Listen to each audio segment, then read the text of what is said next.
সবাইকে স্বাগত জানাচ্ছি নতুন একটি ইংলিশ লেসনে। সঙ্গে আছি আমি AR.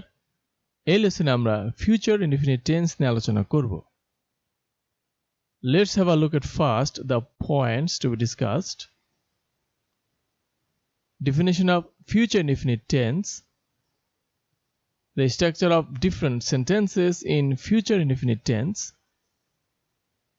Example of future indefinite tense, both Bangla and English. And there will have an exercise session at the end of this lesson to justify your understanding.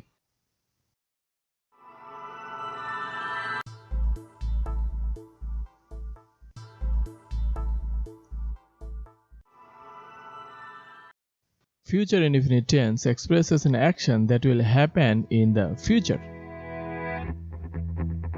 ভবিষ্যতে কোনো কাজ সংঘটিত হবে বোঝালে ভার্বের ফিউচার ইনডিফিনিট টেন্স হয়। বাংলায় চেনার উপায়: বাংলা ক্রিয়ার শেষে সাধারণত ব, বে, বেন এদের যে কোনো একটি থাকবে। যেমন, আমি তোমাকে সাহায্য করব। ফারিয়া একটি ল্যাপটপ কিনবে। ভবিষ্যতে তিনি একজন সৎ রাজনীতিবিদ হবেন। বাক্যগুলো ফিউচার ইনডিফিনিট টেন্স, তার কারণ এই বাক্যগুলোতে আমরা দেখতে পাচ্ছি বাংলা ক্রিয়ার শেষে যথাক্রমে ব, বে এবং বেন আছে। এছাড়াও বাক্যগুলোতে ভবিষ্যতে কাজগুলো সংঘটিত হবে তা বোঝানো হচ্ছে।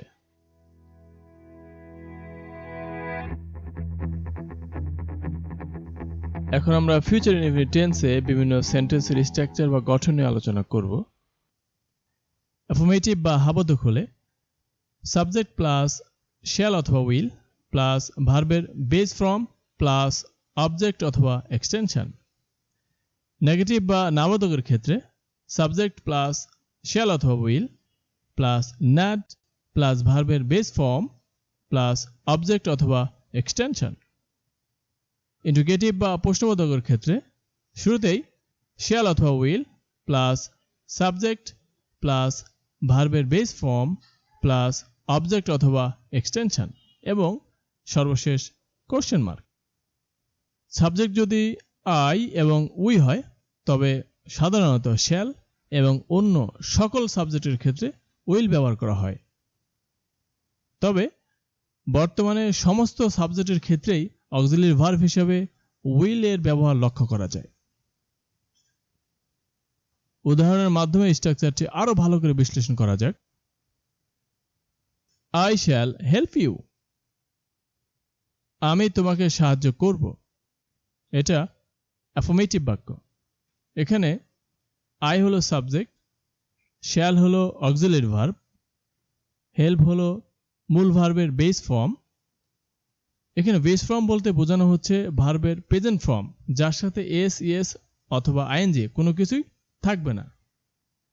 আর ইউ হলো object. I shall not help you.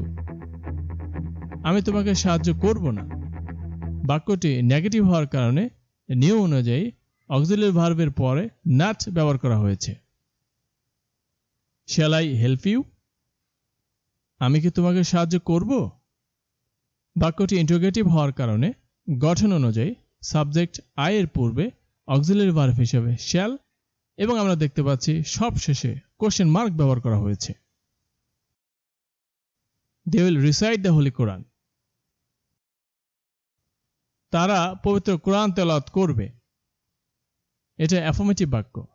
এখানে they হলো সাবজেক্ট, will হলো অক্সিলিয়ারি ভার্ব, recite হলো মূল ভার্বের বেস ফর্ম এবং the Holy Quran হলো object. They will not recite the Holy Quran. তারা পবিত্র কোরআন তেলাওয়াত করবে না।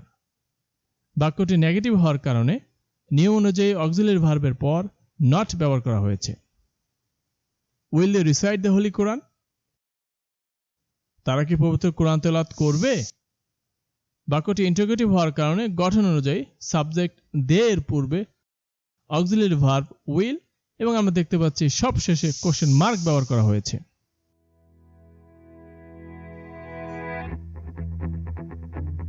আমরা ক্রিকেট খেলব। We will play cricket. আমরা পরশু ভারতে যাব. We'll go to India day after tomorrow. সে তোমার জন্য অপেক্ষা করবে না. He will not wait for you. তারা আমাকে সাহায্য করবে. They will help me. ভবিষ্যতে আমি একজন সৎ রাজনীতিবিদ হব. I will be an honest politician in future.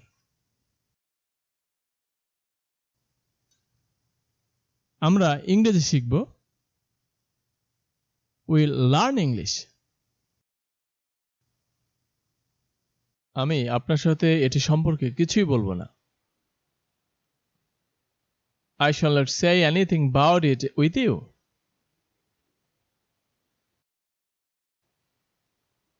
তুমি কি আগামীকাল অফিসে যাবে?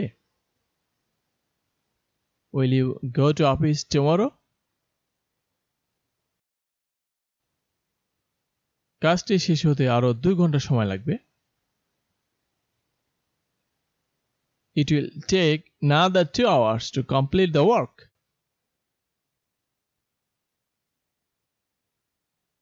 আমার ভাই বাজার থেকে একেবারে নতুন একটি স্মার্টফোন কিনবেন.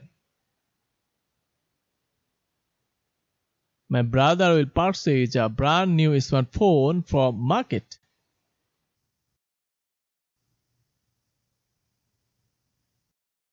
ফারিয়া একটি ল্যাপটপ কিনবে.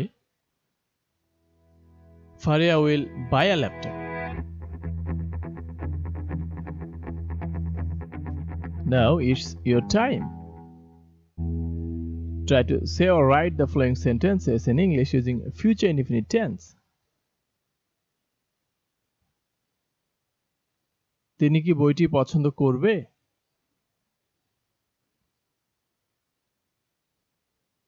আমরা তোমার জন্য অপেক্ষা করব. সে আমাকে সাহায্য করবে না.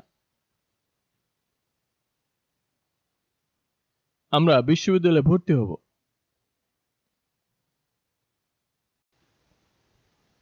If you have any questions related to future indefinite tense, feel free to make a comment.